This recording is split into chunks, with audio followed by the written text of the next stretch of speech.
This is the SF2000 from DataFrog, and it's an incredibly low-cost handheld that is actually not quite as bad as you might expect. I bought this device in the AliExpress choice sale for 14 Great British pounds straight and shipped, which is a miraculous price for a retro handheld, especially one that also comes with 2 wireless controllers and arrived in 5 days. The SF2000 has kind of become a beloved meme in the retro handhelds community, so I was really excited to check it out for myself. Well, maybe excited isn't the right word, more like I felt compelled to check it out. So let's go ahead and unbox the SF2000. Mine actually shipped from Germany, and the packaging is totally different from anything else I've seen out there. This is definitely a device that is branded for different companies and sold under different names, but I find this box to be pretty clean and pleasant to look at. Inside this box we're going to get the SF2000 itself, along with 2 wireless controllers, an AV cable of all things, an SD card reader, and even this nifty adhesive kickstand,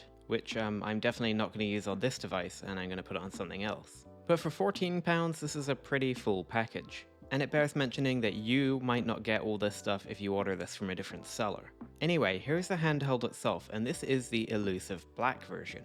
I've actually never seen the black version online or anything, so I was kinda surprised to see it in the listing. And you know what? I think this looks incredibly smart. It's just a really intuitively designed handheld to look like the old Super Nintendo controller.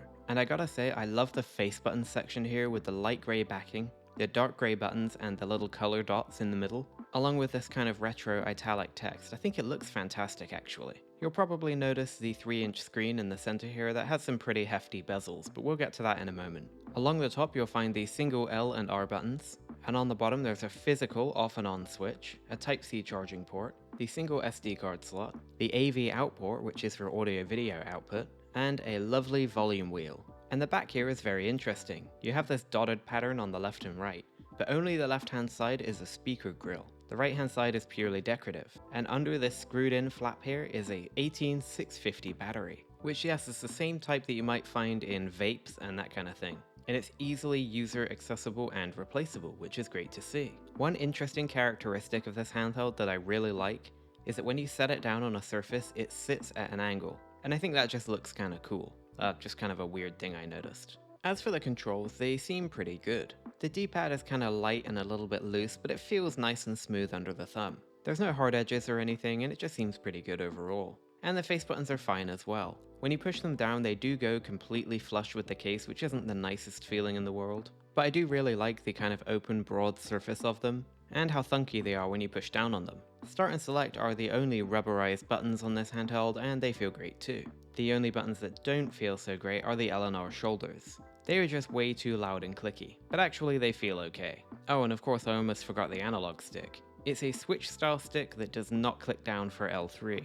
It's also not recessed into the case whatsoever, and so it juts out just over twice as much or so as the other inputs. At this point I don't really see anything wrong with it except for the fact that I feel like it just doesn't really need to be here, but we'll take a closer look at that in a moment. So powering this device on, you can see that the screen is actually, well, really nice. It's actually an IPS display that has a 3-inch diagonal.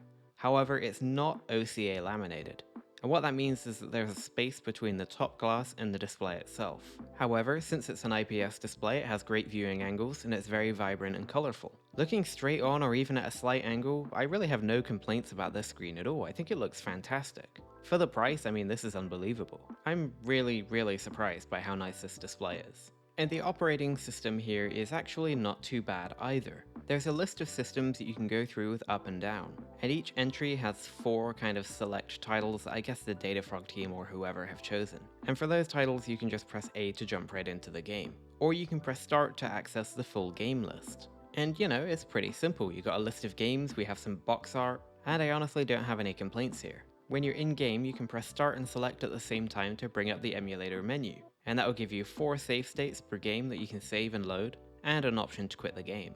Out of the box there was some weird configuration for some systems. For example, the controls on Sega MegaDrive were totally messed up, but turns out there's actually a user ROMs and settings menu, and this section has some interesting features. I'm not sure what game list is supposed to do, but other than that you have your favorites, your history, and a search function too.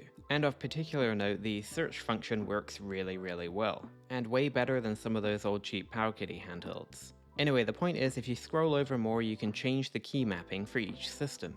And I think the user interface here is actually really intuitive and works really well. And in just a few moments, I had Sega Mega Drive controls remapped to my liking. There's also an option to change the language here, and there's a lot of languages built in by default. Now, something I want to mention with the operating system here is that there's actually a lot that you can do to kind of change this, such as installing themes and fixes and even doing system updates, of which there have been a few. All of that has been documented by user Von Milhausen on GitHub. And really, this website has absolutely everything you need to know about that. But using this guide, I was able to apply a quick fix to the operating system that supposedly can stop it from booting, as well as upgrading the firmware to the latest version. Anyway, I'm going to digress from that particular tangent before it gets too deep. And so let's talk about gaming on the SF2000. And I do want to frame this right at the beginning that this was a £14 device, so I'm not expecting any miracles. So let's start with the good. NES, Mega Drive, Game Boy, and most of the included arcade games work really well. And there's really no gigantic overarching issue. There is a small one though, which is that audio is usually kind of messed up. Either it runs a little too slow or a little too fast or has a little bit of glitchiness to it. It's not enough that I can't enjoy the game, but it is kind of enough that I can't always enjoy the music. And for players of Shinobi 3, you know that music is like a core aspect of enjoying that game, and it's just not quite as enjoyable on this device. And there's another problem with audio as well, which is that there's only one channel. So not only is there just one speaker for mono sound, but there's actually no second channel for stereo sound. And that basically means that if you're ever playing a game that's using stereo audio, you're just going to lose half the audio. It's just not there. This is really bizarre, but hey, it is what it is. But yeah, overall, I mean, I don't want to go too deep because this is such a cheap device, but gaming on these particular systems is just really fun. I'm sure I could nitpick and find some issues with the controls and stuff, but for the most part, if you pick up this device and start playing one of these games on these systems, you're going to have a great time. And now let's talk about the not so good in Game Boy Advance and Super Nintendo. Most of these games are unplayably slow. Game Boy Advance has more games that work well, but honestly I would say Super Nintendo is pretty much unplayable. There is actually a community compatibility list that would document games that do work well. For example, one game I found that worked well on Game Boy Advance was Bionicle Matoran Adventures. The only real problem with this game is that it makes me physically nauseous due to the camera. But that's not a complaint about the SF2000. Also, I should mention that when it comes to GBA, the performance after doing a system update and updating to the latest version is substantially better than it was out of the box. But it still just kind of stinks. And so yeah, that's my experience on the SF2000 in terms of gaming. And not to keep knocking this point home, this is a £14 device. And I think that for that price, what you get is absolutely phenomenal actually. Just the fact that Mega Drive, Game Boy, NES, and some arcade runs really well, I think is enough for £14. I mean, what more can you ask for at this price? This price is really close to just e-waste grade 1001 game devices, but it's actually a real emulator. I have two more points to make on this before I move on. The first is that the screen does have some diagonal tearing, much like the Union C35 I previously reviewed, but it's definitely not as bad on this device, and I don't notice it in general during gameplay.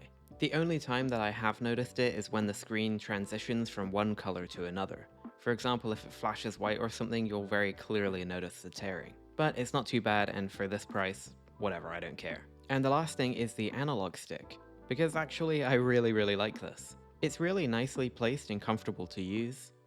And if you're the type of person that prefers using an analog stick to a D-pad, and I know you're out there somewhere, I think this is a really nice experience. And even though I don't really think it needs to be here, I do think it's quite a nice addition. So now let's talk about video output. This device uses old school AV out to connect to a TV. And the fact of the matter is that nobody in their right mind is going to have the necessary equipment to hook this thing up to any modern TV.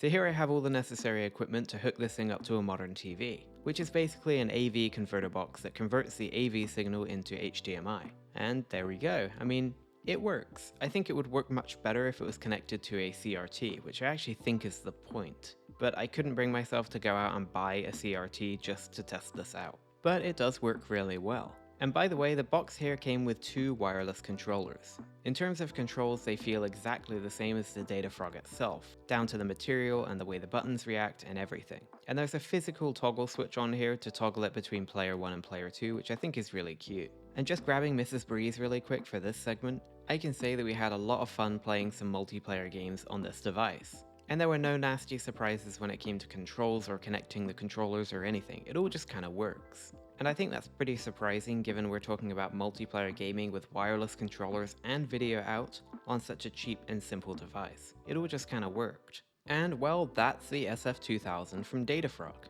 And whereas this handheld is kind of a meme in the retro handhelds community, I think that there's a reason why it struck a chord with so many people. It's so close to being actually really great. And for its price, I would even say it is really great. It can't really play Super Nintendo or Game Boy Advance to any reliable level, but everything else it can do, it does relatively well. I think that if DataFrog are committed to doing further system updates and just improving the basic experience, especially when it comes to sorting out the audio issues, I can imagine this becoming actually a pretty darn good handheld.